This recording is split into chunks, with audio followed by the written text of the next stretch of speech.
నమస్తే బ్రదర్, ఎలా ఉన్నారు? ఇంకో ఇంట్రెస్టింగ్ టాపిక్ పట్టుకొచ్చాను. ఈ వీడియో మొత్తం చూసి దీనిపైన మీ అభిప్రాయం ఏంటో కింద కామెంట్ చేయండి. అయితే ఇంకా లేట్ ఎందుకు, పదండి వీడియోలోకి వెళ్ళిపోదాం.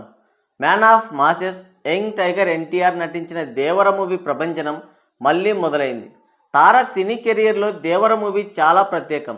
ఈ సినిమా రిలీజ్కి ముందు, రిలీజ్ తర్వాత జరిగిన రచ్చంతా మీకు తెలుసు.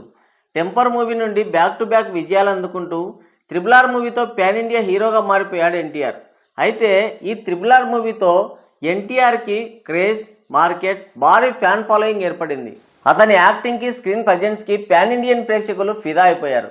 దాంతో ఆయన తర్వాత చేయబోయే సినిమా పైన ఆటోమేటిక్గా క్రేజ్ అనేది ఏర్పడింది. RRR మూవీ తర్వాత కొరటాల శివ డైరెక్షన్లో దేవర మూవీ చేశాడు. ఈ సినిమా పైన విపరీతమైన హైప్ ఉండేది అప్పట్లో. అంటే ఈ సినిమా పైన ఉన్న హైప్ను బట్టి ఇండస్ట్రీ హిట్ అవ్వడం ఖాయం అనుకున్నారంతా. కాకపోతే కొంతమంది యాంటీ ఫ్యాన్స్ ఈ సినిమా పైన కావాలని నెగిటివిటీ స్ప్రెడ్ చేశారు. విపరీతమైన ట్రోలింగ్తో సినిమాని ఉక్కిరిబిక్కిరి చేశారు. తారక్ విజయ్ యాత్రకి బ్రేక్లు వేయాలని చాలా ట్రై చేశారు. అయితే ఎన్టీఆర్ క్రేజ్ అండ్ స్టార్డమ్ వాటన్నింటినీ ఓవర్కమ్ చేసింది.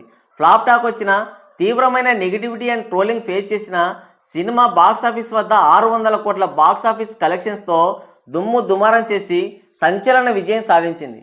పార్ట్ 1 ఫ్లాప్ అవుతుంది, మళ్ళీ పార్ట్ 2 ఎందుకని హేళన చేద్దామని చూశారు. అయితే పార్ట్ 1 అఖండ విజయం సాధించి పార్ట్ 2 పైన అమాంతం హైప్ పెంచేసింది. థియేటర్స్లో దుమ్ము లేపడమే కాదు, ఓటీటీలో కూడా దేవర తన ప్రపంచాన్ని కొనసాగించాడు.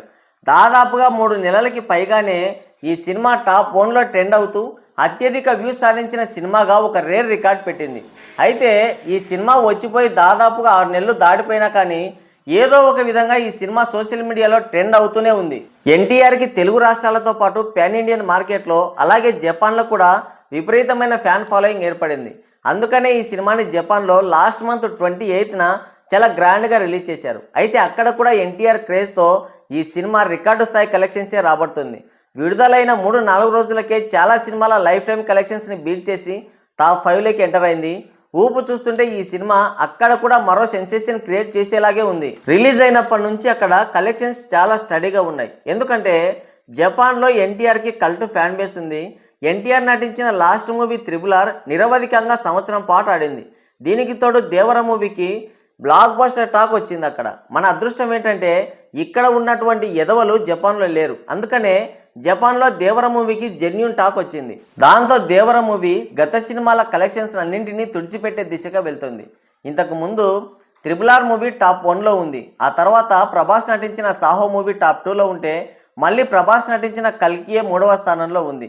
ఇప్పుడు టాప్ 10లో ఉన్నటువంటి సినిమాల కలెక్షన్స్ అన్నింటినీ బీట్ చేసి దేవర మూవీ టాప్ 5 లిస్ట్లోకి ఎంటర్ అయిపోయింది. ఈ cinema day 1 6 million yens collect చేసింది.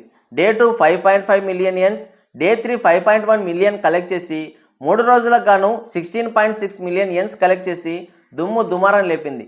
ఈ సినిమాకి బ్లాక్ బస్టర్ టాక్ రావడంతో కలెక్షన్స్ ఇంకా స్టడీగానే కొనసాగుతున్నాయి. ఇక డే 4 వచ్చేసి డే 3కి ఏమాత్రం తగ్గని విధంగా 5.2 మిలియన్ యెన్స్ కలెక్ట్ చేసింది దేవర మూవీ. ఈ విధంగా దేవర మూవీ 4 రోజులకు గాను 21.8 మిలియన్ యెన్స్ కలెక్ట్ చేసి తన ప్రపంచాన్ని కొనసాగిస్తుంది. ఈ సినిమాకి లాంగ్ రన్ ఉండడం కన్ఫర్మ్ అయిపోయింది. మరి లాంగ్ రన్లో ఎంత కలెక్ట్ చేస్తుందని అందరూ చాలా ఆసక్తిగా ఎదురు చూస్తున్నారు. మరి దేవర మూవీ లాంగ్ రన్లో ఎంత కలెక్ట్ చేయొచ్చని మీరు అనుకుంటున్నారో మీ అభిప్రాయాన్ని కింద కామెంట్ చేయండి. ఇంతసేపు వీడియో చూసారంటే మీకు నచ్చిందని అనుకుంటున్నాను. నచ్చితే ఒక లైక్ వేసుకోండి, వీలైతే సబ్స్క్రైబ్ చేసుకొని నాకు సపోర్ట్ చేయండి. మరోసారి ఇంకో మంచి ఇంట్రెస్టింగ్ వీడియోతో మళ్ళీ కలుద్దాం. సెలవు.